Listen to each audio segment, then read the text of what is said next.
Information importante pour tous nos téléspectateurs de Canal+ Afrique. Canal+ change la numérotation de la majorité de leurs chaînes sur le bouquet Afrique. EMCI TV sera désormais au numéro 317 et ce changement sera effectif à partir du 7 juillet 2025. Fini le 197, place au 317. Notez bien ce nouveau numéro pour ne rien manquer de vos programmes préférés. EMCI TV, chaîne 317 sur Canal+ Afrique dès le 7 juillet.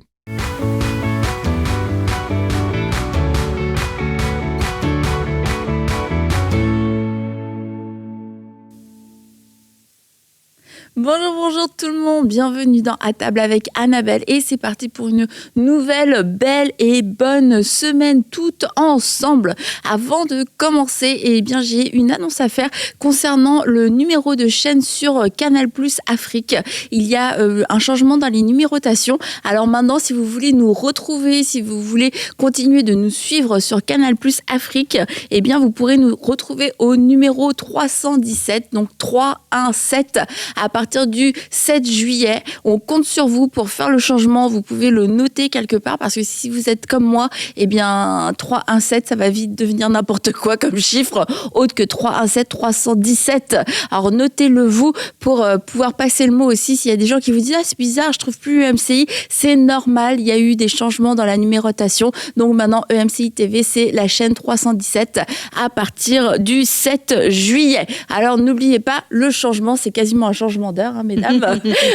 Aujourd'hui, je suis avec Nadège et Stéphanie. Coucou les filles, ça va bien? Coucou Nadège. En forme tout le monde? Oui, tout le monde est là. En forme, Nadège? Ouais. Oui. T'es prête à nous lâcher quelques petites punchlines? Je l'espère. Selon l'inspiration. Oh, ça va, je suis certaine, ça va venir, Nadège. Vous êtes bien exfolié la peau, c'est bon? Oh! Ah, tu rayonnes, Nadège, tu rayonnes, tu rayonnes. Je l'avais été. Moi, je l'avais été. Ça pas encore, je suis pas encore à 100% en train de faire ça. On n'a pas trop eu le temps non Il faut plus. vérifier du côté d'Annabelle si elle respecte ça. Je me suis jamais autant exfoliée. Ah, c'est vrai? Tu l'as fait? Wow, depuis qu'on a fait l'émission. Ah ouais. Alors, Ta peau, elle est belle. mais... Ta bonne mine. Toi, Ah bah, un peu, mais j'ai pas trop... Mais j'ai même pas lavé mes pinceaux, ça c'est sûr. Moi, j'ai lavé mes pinceaux. Bon, félicitations les filles. T'es pleine de remords avec mon type de peau, hein? C'est ça ce que à nous trois, on a réussi à faire toute la routine. Bon, on va progresser. Parce que vous êtes exfoliés aujourd'hui, mesdames, mesdemoiselles. Alors, on va se poser une question aujourd'hui qui n'a rien à voir avec ça. J'espère bien. C'est comment garder la tête sur les épaules quand on est connu, quand on a une certaine notoriété. Alors connu, ça ne veut pas dire internationalement connu, mais maintenant aussi avec les réseaux, il y a pas mal de gens qui deviennent des personnalités un peu plus publiques et tu peux te faire reconnaître ici et là, ou en tout cas vu que tu postes, les gens vont réagir. Donc comment en fait gérer cette exposition parce qu'on n'est pas forcément, on n'apprend pas ça à l'école, et puis nos parents n'ont pas forcément pu nous l'apprendre, et ça peut être, on va le voir, ça peut être bien dans le sens où si on est exposé, qu'on expose l'évangile, où on expose ce qu'on fait et de la bonne façon, mais après c'est tout le regard des autres, les jugements, quelquefois les calomnies, etc. Comment est-ce qu'on navigue à travers ça, puis aussi comment ne pas prendre la grosse tête, comment rester humble et tout. Donc nous on le dit souvent ici où on est un petit peu dans un petit monde, un petit peu à part, où nous on vit très bien, franchement, il y a personne qui nous dérange, il y a personne qui ne dit rien, etc. Mais toi, tu disais, tu racontais une fois, quand tu faisais ton épicerie, qu'il y avait un monsieur qui faisait exprès de te rentrer dedans, de taper dedans. Tu connais l'histoire? Tu connais pas l'histoire, Nadège? Je vais te la raconter. Écoute, c'était le lundi, c'est ma journée de congé le lundi. On avait un dimanche incroyable, une rencontre de femmes, tout était super. Là, je suis super décontractée. Je vais faire les courses à l'épicerie et vous dit un caddie, un genre de carrosse, un caddie avec. Et je fais mon épicerie et il y a un homme qui, derrière moi, il prend le caddie puis il me pousse comme ça, tu vois, juste derrière mes jambes. Et là, je me dis, ah bon, ça va? Est-ce que je peux vous aider? Et finalement, il me regarde et dit, ah, vous êtes pasteur? J'ai dit oui. Il dit, je voulais savoir si vous êtes gentil, je voulais savoir si les pasteurs étaient gentils. Et là, il est chanceux que j'étais tombée un lundi ou que j'étais de bonne humeur posée. Oh, et vois-tu si jamais... mais vois-tu si je m'étais énervée... Et j'ai été super cool. J'ai dit, ah bon, est-ce que je peux vous aider, monsieur? Et mais vois-tu si j'avais dit, j'avais un peu pété un câble. Parce que c'est franchement agressant de se faire... merci, Seigneur. Donc, tu vois un peu l'espèce de pression de voir, on veut savoir si t'es gentil ou pas. Et des fois, c'est vrai qu'on peut se faire reconnaître un peu partout, mais ça donne une pression quand même, des fois. Et tu vois, Nadège, toi surtout, quand tu étais aussi à Kinshasa, Ouais. Là, tu peux pas sortir sans qu'on te reconnaisse. Tu passes absolument pas incognito. Écoute, c'est pas pareil. En plus, t'as oublié d'être petite. En plus, nous, au Québec, ça va, par exemple. Ça, c'est rare que ça arrive. Mais toi, je sais, Nadège, que tu as eu beaucoup les follow spots sur toi. Là. Tu passes pas incognito. Qu'est-ce que je vais dire? Mais comment on gère ça, tu vois, même par rapport à ta vie de famille? Tu veux sortir juste avec tes enfants, tu sais qu'on va vous reconnaître, et comment est-ce qu'on le vit? Est-ce qu'on apprend d'ailleurs à le vivre? J'ai appris parce qu'avant, c'est comme si ça te tombait dessus. À chaque fois, il y a des gens qui veulent des photos. Au fait, tu sais même pas. Au fait, même avoir un temps, faire une sortie avec les enfants. Parce que mes enfants, même avant de quitter Kinshasa, quand on leur proposait d'aller au restaurant, ils ne voulaient plus. Ils disaient, pourquoi on ira au restaurant? Parce que c'est tout le temps que les gens viendront demander des photos et nous, on va rester là, vous regardez. En fait, on n'arrivait plus à faire ces genres de sorties parce qu'il y a toujours quelqu'un qui viendra pour une photo ou bien pour une prière. Quelqu'un, de fois, se dit... Il a toujours gardé une question. Une fois, tu avais prêché quelque part des années, lui, il a toujours gardé une question qui veut avoir sa réponse là. Et tu sais pas dire à cette personne, laissez-moi, je suis en détente avec les enfants. Ça sera même pas bien perçu, tu vois. Alors, apprendre à faire ça. Alors, moi, j'ai appris.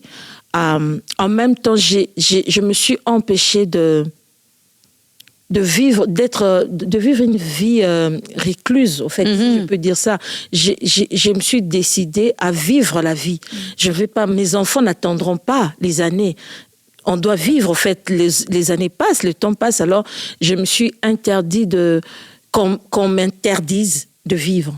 En fait, j'ai appris à vivre, à sortir, même si c'est pas le restaurant, mais à Kinshasa, je faisais les courses seule. Ah ouais. Je faisais les courses des fois avec les enfants. Et tu rencontres des gens, oh, vous faites des courses et tout, oui, je fais des courses comme vous. Et ça arrivait. Et on peut pas empêcher cela. Et puis, toujours quand tu rencontres des gens, avoir un sourire. Des fois, les gens ne te permettent même pas d'être fatigué. Les gens ne te permettent pas de n'avoir pas souri sur la photo parce qu'ils vont dire non, elle n'était pas de bonne humeur. En fait, les gens ne savent pas que nous vivons aussi. Les gens ont cette image idéaliste des personnes qui sont connues. Donc, tu dois toujours être fraîche, tu dois toujours rire, tu dois toujours sourire. Et pourtant, des fois, tu peux être préoccupé par quelque chose parce que une fois, quelqu'un m'a dit non, il y avait une dame, elle a dit qu'elle vous a salué, vous l'avez pas répondu. Je l'ai regardé, j'ai dit à cette personne, toi, tu me connais. Est-ce que tu penses vraiment que quelqu'un me salue, je ne réponde pas? Elle a dit, ah, c'est vrai, quand tu me poses ces questions, tu as toujours été poli, tu réponds. J'ai dit, petit, j'étais ailleurs.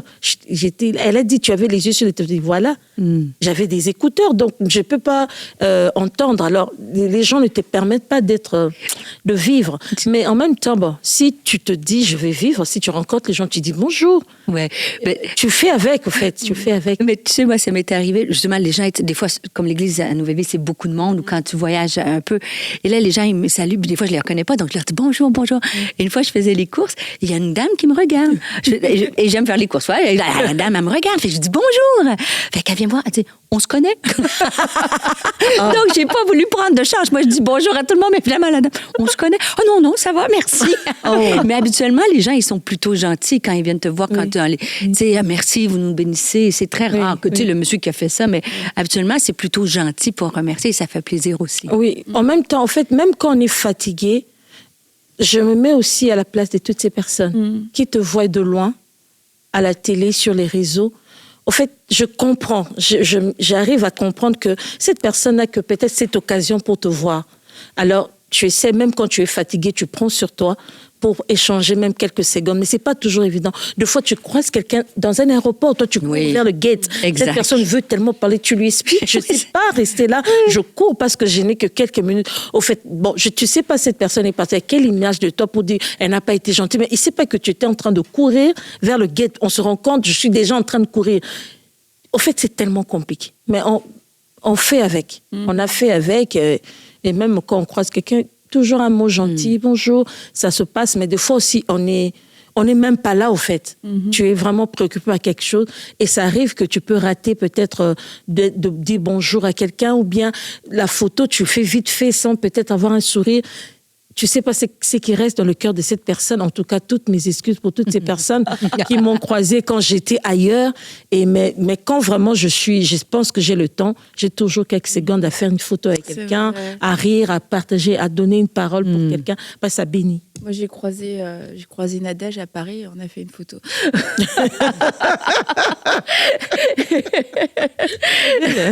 Et elle a dit la richesse procure un grand nombre d'amis et c'est aussi la popularité. Et encore une fois, je veux bien redéfinir la popularité, c'est pas d'être connu internationalement parce que dans notre milieu, à nous, quelquefois, on peut être connu. En fait, on peut avoir un certain groupe, on peut avoir un groupe dans son église, être pasteur, etc. Et du coup, dans notre coin, à nous, on va être connu. Ça veut dire qu'on va croiser peut-être des gens qui peuvent nous reconnaître ou des gens sur les réseaux qui nous suivent, etc.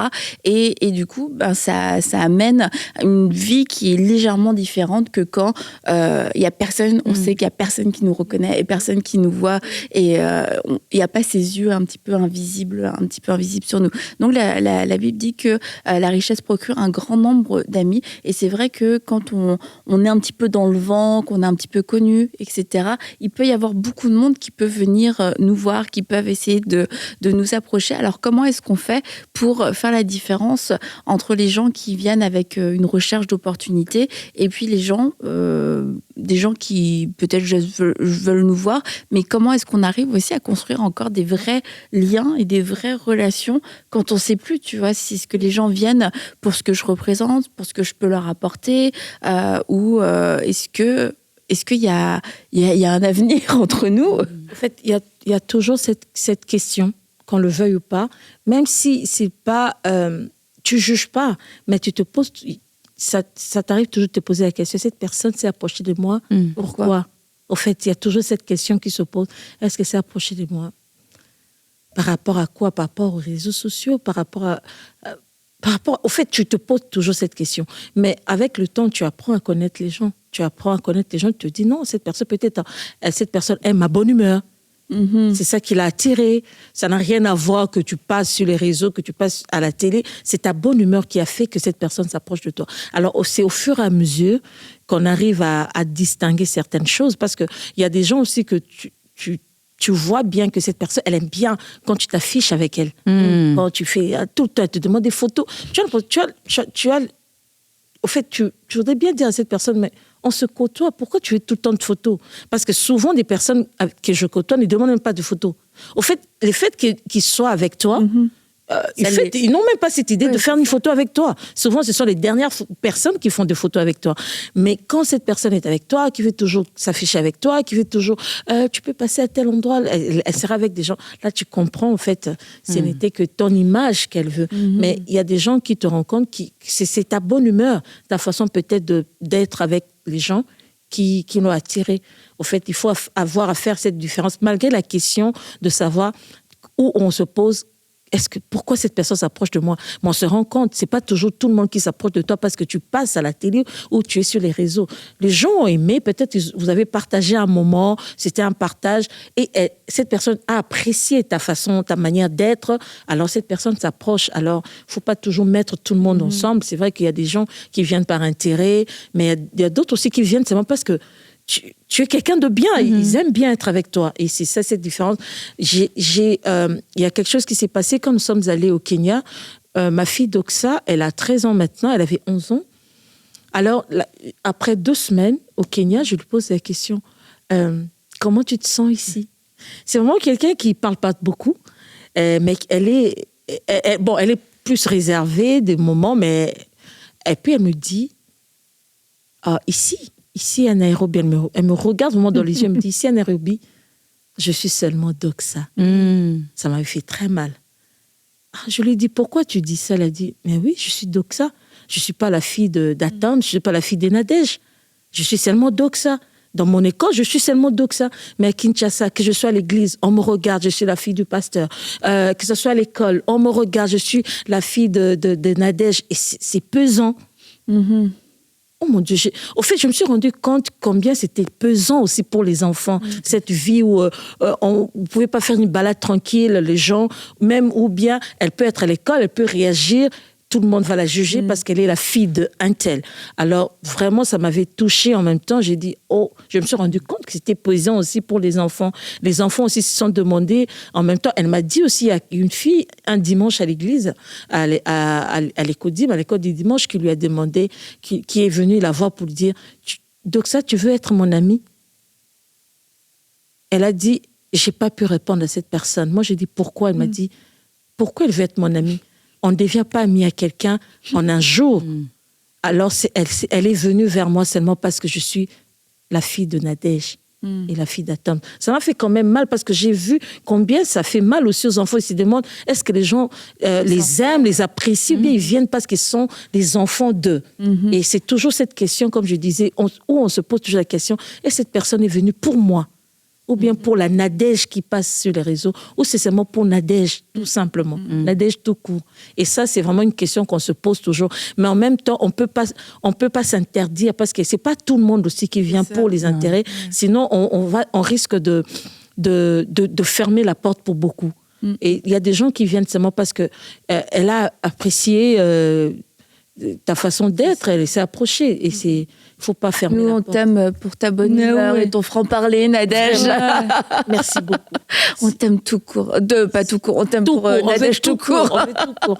Et ça, c'est toujours cette question. En même temps, moi, j'ai eu à faire quelques analyses, au fait, pour garder sa tête sur les épaules, au fait. Je ne sais pas s'il faut dire garder sa tête sur les épaules. En même temps, pourquoi associer garder sa tête et la notoriété? En fait, c'est comme ça que moi, je pose plein de questions comme ça. Mais en même temps, moi, je me suis toujours dit, quand la Bible dit « garde ton cœur plus que toute autre chose », parce que de là viennent les sources de la vie. Et c'est ça qui m'aide dans ma marche. Au fait, lorsque tu fixes ces objectifs, que tu restes enfant de Dieu, que tu sois connu ou pas, être connu, peut-être, c'est la conséquence de quelque chose. Tu as fait quelque chose, c'est pour ça que tu es connu. Mais tu es qui? Au fait, ça aussi, c'est quelque chose qu'il faut se poser lorsque on te parle, lorsque les gens te reconnaissent, lorsque les gens disent que tu les bénis. Tout ça, tu dois te connaître. Tu es qui? Au fait, à part passer sur les réseaux, à la télé, la Nadège, là, elle est qui? La Nadège, elle est enfant de Dieu. Exact. Alors, si on arrive à garder cette identité d'enfant de Dieu, on vit bien la vie. C'est pas toujours évident. C'est vrai que dans le côté où c'est toi qui gères. Là, tu peux gérer. Tu sais que je suis enfant de Dieu. Je garde mon identité en Christ, que je sois connu ou pas. Mais il y a aussi le côté où les autres parlent de toi. Parce que je disais tout à l'heure à Annabelle, tu rencontres des gens, même sur les réseaux, des gens qui, le fait qu'ils t'aient connu, parce que moi, les gens m'ont connu très tôt. Alors, les gens, souvent, il y a des gens aussi qui ont vraiment cette audace de croire qu'ils te connaissent mieux que toi-même, au fait. Ils t'ont vu grandir. Oui, ils t'ont vu grandir, au fait. Ils t'ont vu grandir. Alors, ils ont l'impression que qu'ils te connaissent quand même, tu vois. Tu rentres dans leur maison, tu rentres dans leur salon. Ils ont l'impression, avec toutes ces années, qu'ils te connaissent. Alors, les gens te font même des remarques. Des fois, tu te dis, oh, ah bon? Les gens se permettent certaines remarques. Non, tu ne dois pas faire ça. Toi, on te connaît comme ça. Au fait, les gens, quand ils te connaissent, ils t'ont connu au fait, dans un cadre. Ils ne veulent pas que tu bouges. C'est ça, l'humain. Ils ne veulent pas te voir bouger, faire autre chose. C'est pas bien. Tu fouilles ton appel. Au fait, les gens connaissent même mieux ton appel que toi-même. Les gens maîtrisent même les choses. Ils n'étaient pas là lorsque Dieu t'avait appelé. Ils n'étaient pas là sur ce que... Ils ne connaissent pas ce que Dieu t'a dit, mais ils défendent vraiment quelque chose, une idée qu'ils ont toujours eu dans leur tête. Alors ça, gérer ça, et les critiques, et je ne sais pas comment appeler ça. J'ai fait rire à Annabelle, je lui disais, il y a quelqu'un qui m'a écrit, qui avait dit... les gens disaient, vous voyez, il y a toujours des gens qui viennent quand il y a des compliments, quand les gens disent, oh, je vous aime beaucoup, vous faites tel travail, oh, que Dieu vous bénisse. Il y a toujours quelqu'un qui vient pour dire, ah bon, moi je l'aime beaucoup, mais pourquoi tu as toujours des lèvres comme quelqu'un qui vient de manger les beignets. En fait, c'était pour dire que je mettais les brillants et ça brillait tellement sur les lèvres. Alors, cette personne dit que elle avait l'impression que j'avais les lèvres comme quelqu'un qui vient de manger les beignets. Alors, en même temps, je disais à Annabelle, ça fait quand même, c'est pas gentil, mais au moins, moi, j'ai dit, c'est que je mets beaucoup de brillant. J'ai dit, Nadège, il faut quand même ne plus mettre beaucoup. Au fait, ça arrive. Tu peux avoir des remarques gentilles, des personnes vraiment qui t'ont observé ou bien qui se disent, on voit pas telle chose, bien pourquoi tu fais plus telle chose ou bien pourquoi. Il y a des gens vraiment qui se soucient de toi. En fait, comme j'ai dit dans l'idée, ils ont l'impression qu'ils te connaissent. Tu es leur sœur, tu es leur mère, tu es leur petite sœur. En fait, c'est comme ça. Alors, ils se permettent des choses. Il y a des gens vraiment qui observent, qui te disent, ils te font des remarques et tu te dis, cette personne a vraiment eu le temps de t'analyser. C'est ça.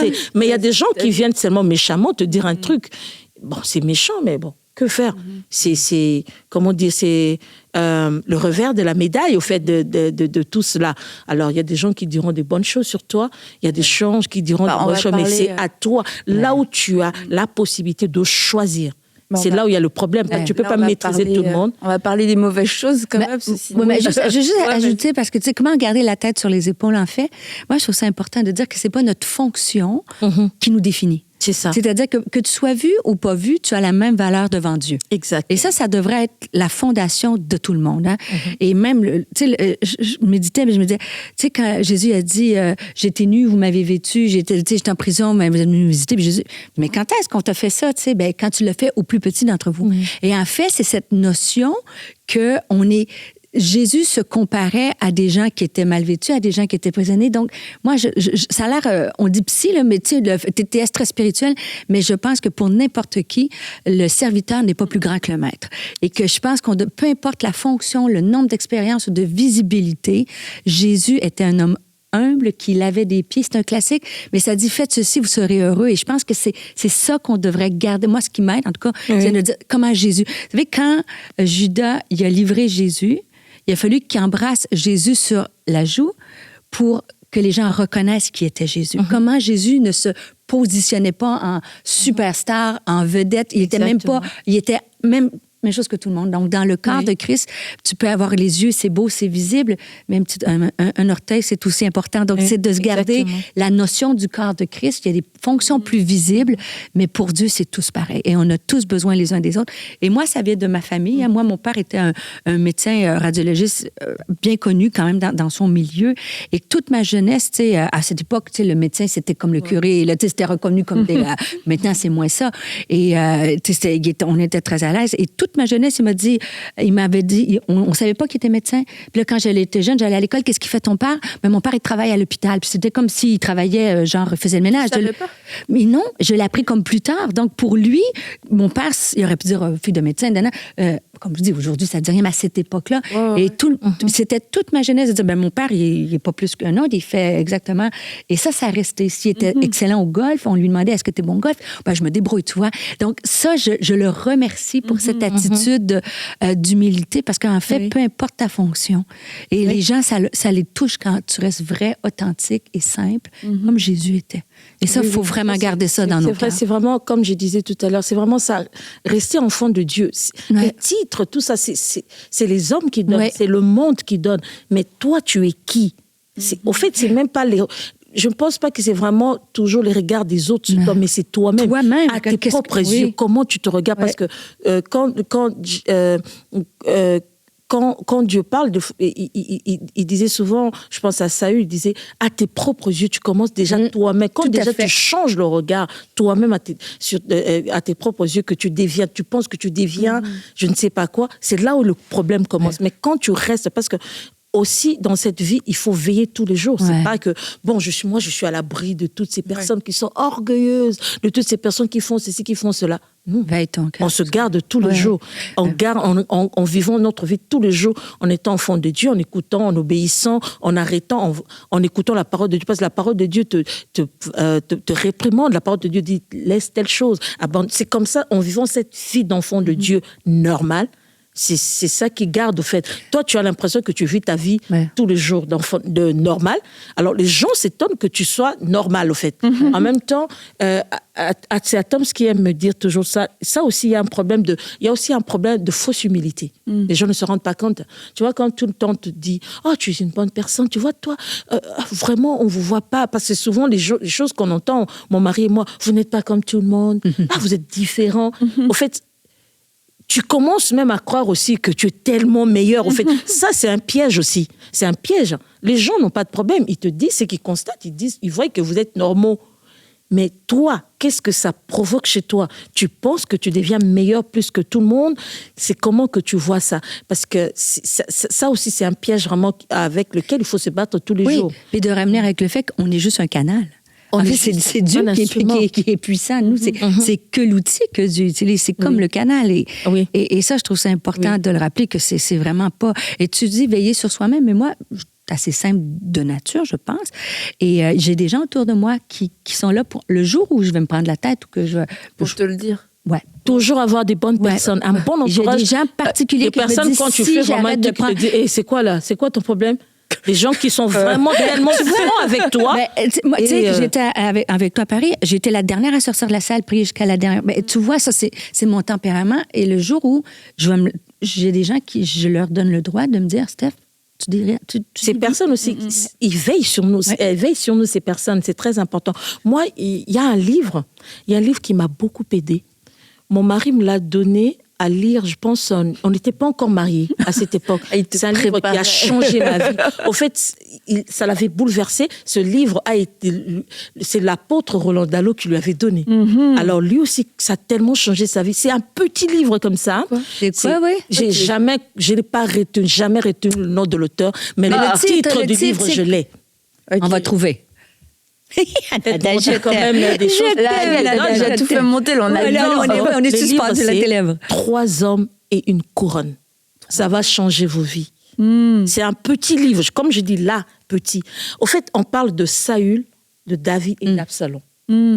On est en train de montrer, c'est vraiment comme un petit roman, comme ça, on parle. On montre comment Saül poursuivait David, l'attitude de David de se dire, je ne lèverai jamais ma main sur le oint de l'Éternel. Ouais.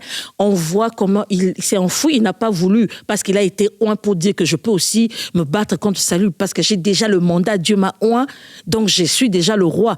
Il n'a pas voulu faire ça. Et on voit comment, lorsque Absalom, son propre fils, voulait prendre la royauté, comment David a dit, je ne veux pas me battre. Qui sait? Peut-être l'Éternel m'a rejeté. Il a préféré partir. Alors, j'aimerais dire à toutes ces personnes qui sont connues, à qui on donne des compliments, le piège. Au fait, on a l'impression de voir telle personne a fait... Oh, c'est choquant, c'est pas bien. Pourquoi telle personne a fait ça? Les gens ne se posent pas toujours la question, pourquoi tu as été exposé à ça? Au fait, par rapport à ce livre, j'ai compris, au fait, Dieu voulait tuer le Saül en David. Il a exposé à tout ça pour tuer, pour que le jour où il sera roi, qu'il se rappelle et qu'il ne fasse pas les mêmes choses, les mêmes bêtises que Saül. Alors, lorsque nous sommes exposés à une certaine vie de certaines personnes, ce n'est pas pour que toi, tu te sentes mieux, que tu trouves que tu es meilleur, mais pour te dire, c'est vraiment une école. Le Seigneur veut tuer cette personne en toi. Tu as ça en toi, alors le Seigneur veut tuer cela. Il est très facilement trouvable en ligne et il est à moins de 10 €. Alors, sur la parole de Nadège, de Atoms, de l'apôtre Roland Dallot, c'est Jean Edwards. Okay. Voilà, j'ai même retenu. Je n'avais jamais retenu. Donc, c'est sur ta recommandation, Nadège. On va commander. Je sens qu'Amazon va venir sonner à ma porte. Mais oui, c'est très important tout ça. Et aussi, des fois, non, mais c'est bien de ce n'est pas, c'est pas parce que le piège en même temps, tous ces compliments. C'est vrai que, en tout cas, s'il faut dire des bonnes choses, je l'ai reçu en 90%. Les 10%, peut-être, ce sont les mauvaises choses. Mais quand tu es tout le temps, on te dit, tu es bien. Ah, toi, tu réagis bien, tu es humble. C'est quand même, c'est bien d'entendre, mais en même temps, c'est quand même un piège aussi. J'aime toujours dire, quand j'ai fait des masterclass avec des jeunes artistes et tout, je leur dis, c'est un piège en même temps. Parce que tu vas commencer à t'asseoir, à te satisfaire de tout ce que les gens te disent. À penser que toi, t'es Oui, toi, tu es tellement génial, bien, toi, tu es meilleur. C'est un piège, tu vas tomber comme dans quelque chose, tu crois que tu es meilleur que tout le monde. Alors, Mais nos enfants sont là pour nous ramener sur Terre aussi. Ah, non, les enfants sont vrais et crus, donc c'est bon pour nous. Mais tu vois, quand les gens viennent te le dire, mais aussi c'est important d'être vrai avec soi et de dire, est-ce que je vais chercher ces paroles-là? Est-ce que ça me Parce nourrit? que ça me fait du Ça bien, aussi. parce que ça me nourrit. Ouais. Et du coup, quand on a ce genre de choses, on va aller chercher la louange, on va aller chercher les compliments, mais en allant chercher tout ça, c'est là où aussi on va entendre tout ce que les autres disent sur le bord du chemin, donc les critiques, les mensonges, etc.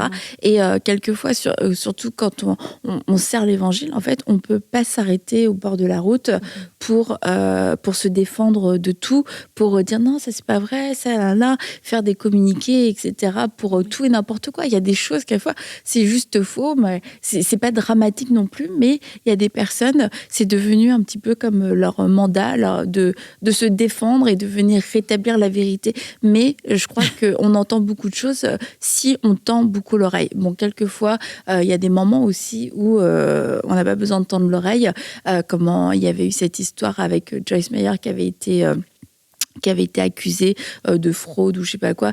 Et elle en a souvent parlé dans ses messages, que ça a été un moment très difficile pour elle parce que elle voyait son visage partout, à la une de tout. Là, t'as pas besoin de tendre l'oreille, t'es au centre, c'est un scandale. Mais d'un autre côté, et c'était pas son cas, mais si toute ta vie tu t'es nourri des compliments des autres, mais cette calomnie va te tuer en fait. Oui, c'est vrai. Et ça se peut que tu ne t'en remettes pas si tu restes dans ce système. Donc c'est important aussi de se dire, qu'est-ce que moi je suis en train de générer? Est-ce que je suis un petit peu le moteur de tout ça? Est-ce que j'ai fait à la recherche de cela? J'attends qu'on vienne. Et puis je vais chercher, tu vois. Je vais chercher un petit peu toutes ces louanges et puis ça me fait du bien parce que peut-être que je manque de confiance en moi, etc. Mais le danger, c'est d'entendre tout le reste, et l'autre danger, c'est au final de se sentir tellement mais oui, mais en fait je suis géniale comme Nadège. Mais en fait je suis bien moi comparée aux autres. Je pensais que j'avais des problèmes, mais en fait je gère. C'est aussi de tomber dans l'orgueil. Et je reviens sur le point de ton point, Stéphanie, très important d'avoir des personnes autour de nous qui soient capables de nous dire mais attends, mais tu te prends pour... Comme Nadège a dit, bon, Nadège, t'es un peu plus violent. Moi, c'était cru.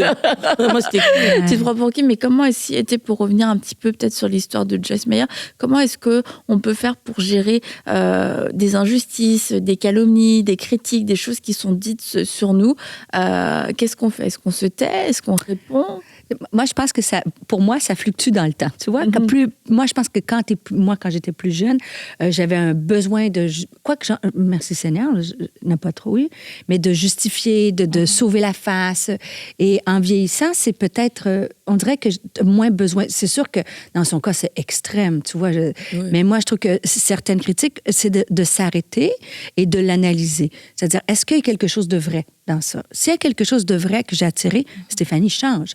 Si c'est purement faux, d'être capable de dire, je connais tellement ma valeur que je pense que ça, c'est pas vrai, c'est un mensonge. Tu pars par rapport à ça. Moi, je pars à les gérer par rapport à moi-même. Donc, si je pense que c'est pas vrai, j'enlève. Tu vois, il y a des choses que c'est carrément méchant. Donc, ça, je m'arrête pas. Mais avant, le carrément méchant, ça venait m'atteindre. Même si à quelque part, je me disais, franchement, c'est pas vrai, ça, c'est pas vrai.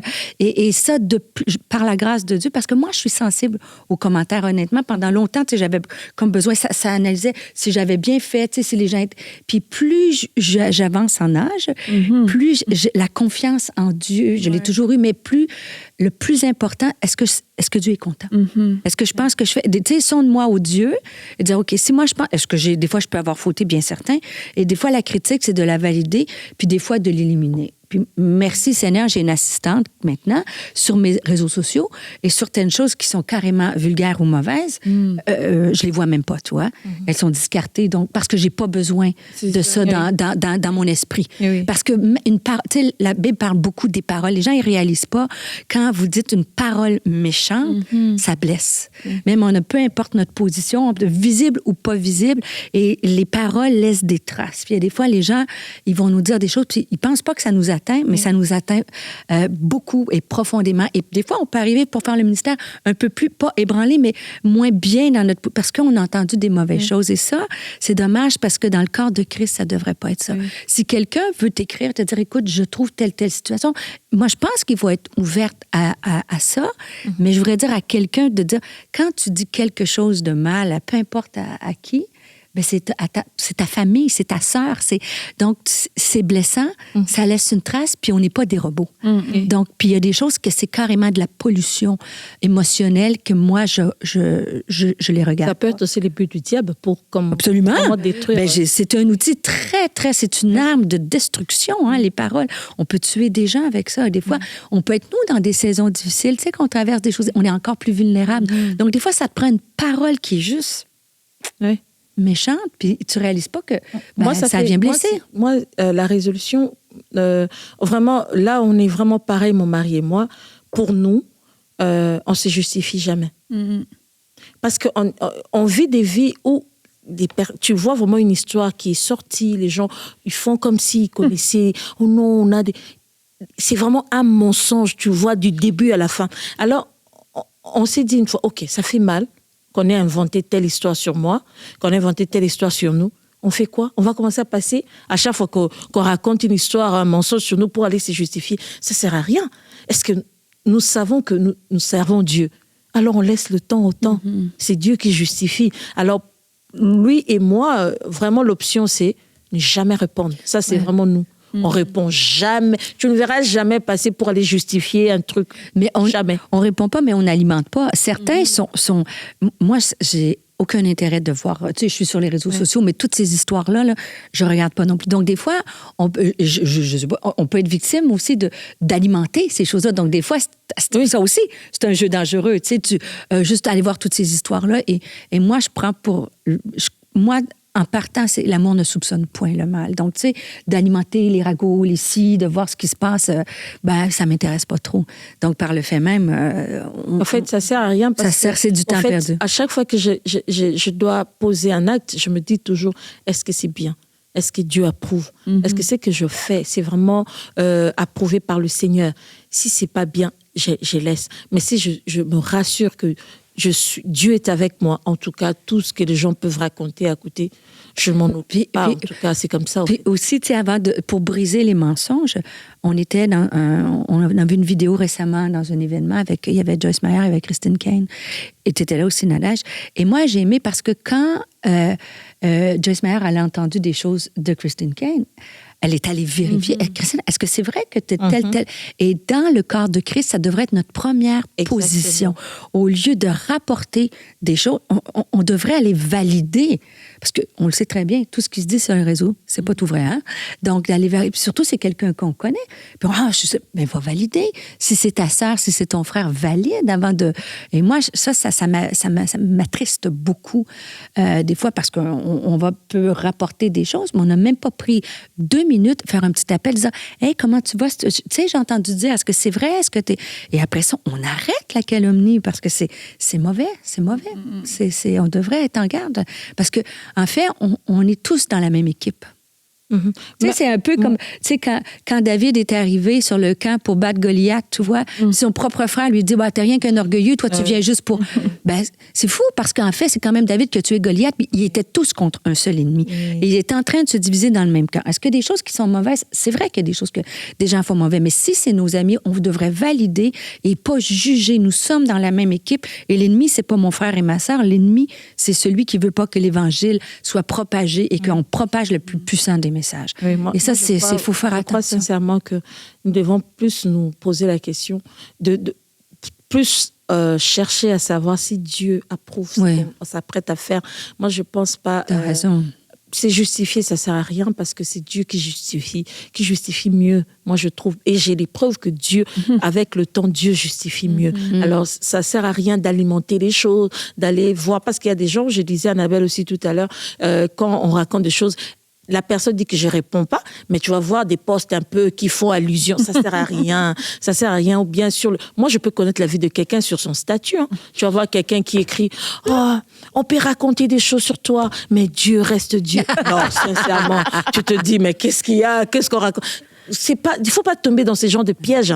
Tu dis, tu réponds pas. Ne réponds pas. Ça fait mal. Parce que tu es un humain, ça fera toujours mal. Mais ne réponds pas. Ça fait mal, mais tais-toi. Ça fait mal. Reste silencieux. C'est ça, vraiment, l'exercice très difficile à faire. Ça fait très mal. C'est pas que ça fera pas mal. Ça fait mal. Mais reste les yeux fixés sur le Seigneur. Moi, je pense que Dieu justifie mieux. Ouais.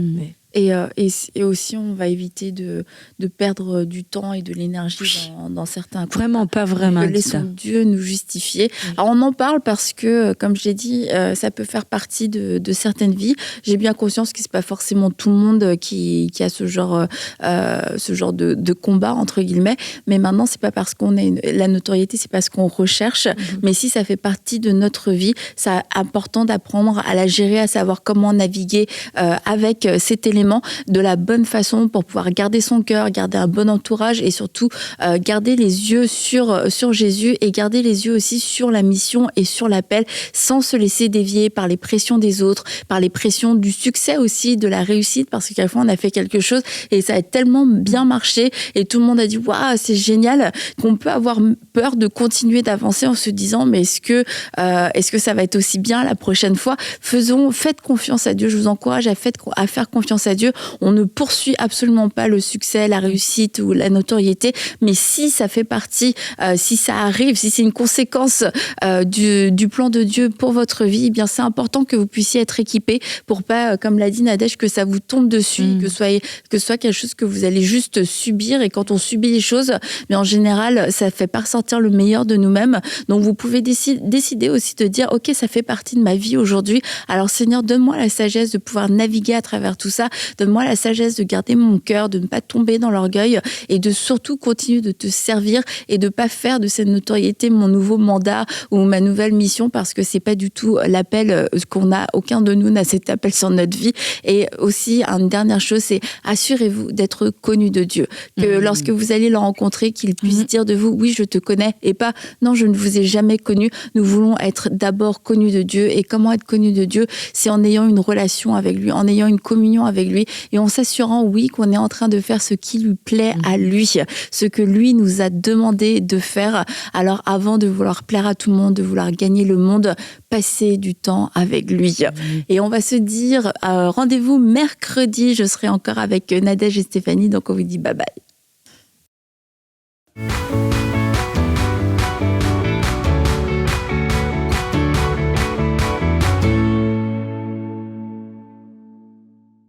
Chers frères et sœurs, vous tous qui attendez impatiemment la sortie de l'application Ma Bible, j'ai eu l'opportunité il y a quelques jours, lors de notre grande conférence Pentecôte 2025, de communiquer un message important concernant la sortie de Ma Bible et il faut absolument que vous puissiez l'entendre. Alors je vous invite dès maintenant à vous connecter sur le site mabible.app pour regarder cette vidéo. Que Dieu vous bénisse.